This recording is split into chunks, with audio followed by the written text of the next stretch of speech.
लोग आज भी झोपड़पट्टी में रहते हैं। मेरे विषय की ग्रेविटी को आप अगर समझेंगे तो यूएस और सिंगापुर, ये देश भी आज़ाद होने के पहले वहाँ पर भी झोपड़पट्टी थी। उसका एक बार फोटो भी मैंने प्रेस में रिलीज़ किया था। उन्होंने स्लम फ्री सिंगापुर और स्लम फ्री न्यूयॉर्क कर दिया। हमारा मुंबई शहर एशिया का सबसे बड़ा झोपड़पट्टी है। 7% लोग आज भी झोपड़पट्टी में रहते हैं। 35 साल में 2,80,000 घर बने हैं। आज की तारीख में 15,13,000 का तो रिकॉर्ड है। 2018 में सर्वे हुआ उसके हिसाब से। तो आज के स्पीड से जाएंगे तो 80-90 साल लगेंगे झोपड़पट्टी को समाप्त करने के लिए। नए बनेंगे वो तो और अलग है, लेकिन अभी जगह खत्म हो रहा है तो नया बनने का बहुत चांसेस अभी कम है। मेरा मुद्दा आज यहाँ पर यह है, 2018 में कानून में बदलाव होने के बाद, मोदी जी ने प्रयास करने के बाद में, देवेंद्र फडणवीस जी ने महाराष्ट्र में कानून बनाने के बाद, परसों एक सर्कुलर निकला SRA से, और उसमें उसने उल्लेख किया है, मैं आपको पेपर दूंगा, कि 2018 का कानून में इस प्रकार का प्रोविज़न है कि 2000 तक के जितने भी झोपड़पट्टी नई बनी है वो सशुल्क के लिए पात्र है। ये उसमें कहा गया है। मैं इतने दिनों से कह रहा हूँ कि 2018 का सर्वे के हिसाब से 15,13,000 जो भी संख्या है उनको एक फ़ोटो पास आप दे दो, ताकि जो भी स्कीम में जाएंगे तो पात्र करने के लिए 6-12 महीने लग जाते हैं। जिनके पास फ़ोटो पास है वो पात्र हो गया। जैसा आपके पास ड्राइविंग का लाइसेंस है तो कोई, इतना सिंपल। अब ये क्यों नहीं करते हैं? ये इसलिए नहीं करते कि पात्र करने का हर टेबल पे पैसा मिलता है बिल्डर के पास से।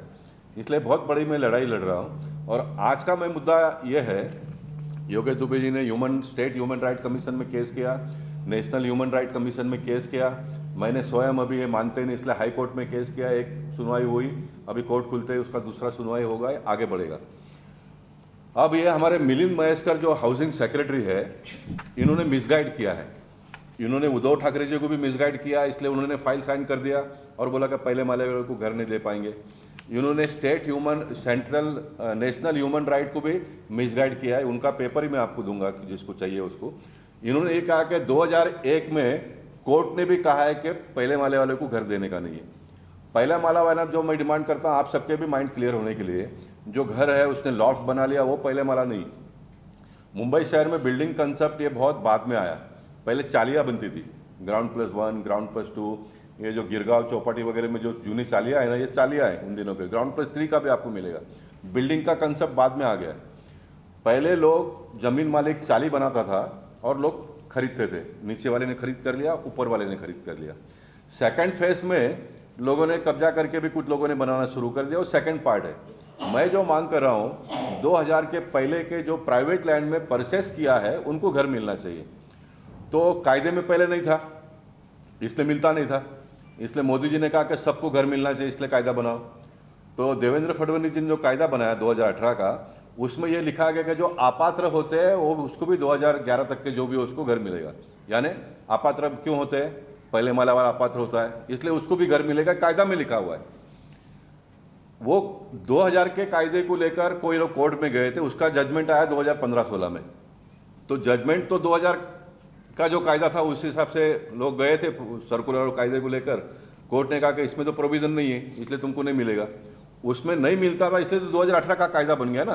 तो हाउसिंग सेक्रेटरी मिलिंद महेश्वर और उनकी जो टीम है, उन्होंने उसको रेक्टिफाई करना चाहिए था और कहना चाहिए था कि नया कायदे के हिसाब से इनको घर मिलना चाहिए, मिलेगा और सस्ते को मिलेगा। 2000 से 2011 तक के लोग को कुछ पैसे भरकर घर मिलेंगे, तो उसमें है। उसके बावजूद भी उन्होंने मिसगाइड किया है, इसलिए हमने नेशनल ह्यूमन राइट कमीशन को भी दे दिया है। मुख्यमंत्री को फिर एक बार लिख रहे हैं, कुछ पेपर में छपकर भी आया है। मेरा आपसे निवेदन है मुंबई शहर का एक बहुत बड़े समस्या को लेकर मैं आगे बढ़ रहा हूँ, उसमें आप लोगों ने भी सहयोग देना है और ये होना ही है, 100% होना है। अब इसमें अंतर्राष्ट्रीय लोग उतरने वाले हैं, क्योंकि मुंबई एशिया का सबसे बड़ा शहर है और इतना धनवान शहर है, और उसमें झोपड़पट्टी में लोग रहते हैं। और SRA स्कीम में गवर्नमेंट को 1 रुपया भी खर्चा नहीं करना पड़ता है, वो रूल के हिसाब से ही सबको घर मिलता है। उल्टा गवर्नमेंट को टैक्स मिलता है, पैसे मिलते हैं। लेकिन ये भ्रष्ट अधिकारी, फिर मैं उसको हाउसिंग मिनिस्टर से स्टार्ट करूँगा, वो अगर अच्छे है, सच है, स्वच्छ है तो आ जाए, खुलकर डिबेट करूँगा मैं उनके सामने। मैं सारे पेपर दिखा दूँगा, सारे बिल्डरों को खड़ा करूँगा, कितना पैसा स्क्वायर फीट के हिसाब से देते हैं। मैं कहता हूँ कि जो हो गया भूल जाओ। इस मुंबई शहर के हित के लिए आज वीर सावरकर जी की जयंती है, उन्होंने अपनी प्राणों की आहुति दी है इस मुंबई शहर, इस देश के लिए। तो हम सब लोगों ने एक पॉजिटिव वे से आगे बढ़कर इस मुंबई शहर के लोगों का जीवन मान में एक बदलाव आए, उसके लिए प्रयास करना चाहिए। आप कितना दिखाएंगे वो सेकेंडरी है, लेकिन मैं इस विषय के पीछे पड़ा क्यों हूँ वो आपको बताता हूँ। मुंबई शहर में झोपड़पट्टी में रहने वाले लोग कोई पाप करते हैं, ऐसा कुछ लोगों का मानना है, पॉलिटिकल पार्टी के लोगों का भी। मैं आपको बताता हूँ, इस मुंबई शहर को और इस देश को कोई चलाता होगा तो धनवान भी चलाता है, लेकिन उसके साथ साथ में जो गरीब है वो भी चलाता है। धनवान व्यवस्था करता है, फैक्ट्री बनाता है, काम देता है, बिल्डिंग बांधता है, उसमें लोगों को काम देता है।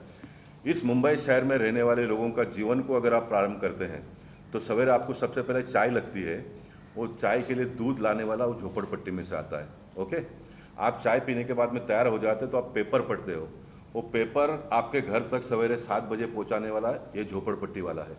उसके बाद में आपकी पत्नी आपके लिए नाश्ता बनाती है, भाजी बनाती है, जो भी है वो भाजी एपीएमसी मार्केट से, दादर से लाकर रास्ते पर बैठकर बेचने वाला वो फेरी वाला जो आपको भाजी ला के देता है, तब आपको सवेरे घर में भाजी मिलता है। आप तैयार हो जाते हो नहा धोकर, आपको जॉब पर जाना है। आप अगर रिक्शा में जाते हो तो रिक्शा ड्राइवर आपको पहुंचाता है, आप बस में जाते हो तो बस का ड्राइवर आपको पहुंचाता है, आप आपके स्वयं की गाड़ी में जाते हो तो ड्राइवर भी उस झोपड़पट्टी का ही है, उस झोपड़पट्टी का है। आप जहाँ पर व्यवसाय के लिए जाते हो, कारखाने में काम करने वाले सारे कामगार जो होते हैं वो उस झोपड़पट्टी के हैं। कोई बिल्डिंग में से नहीं आता है, फ्लैट में से नहीं आते, फ्लैट में से व्यवसाय करने वाले आते हैं।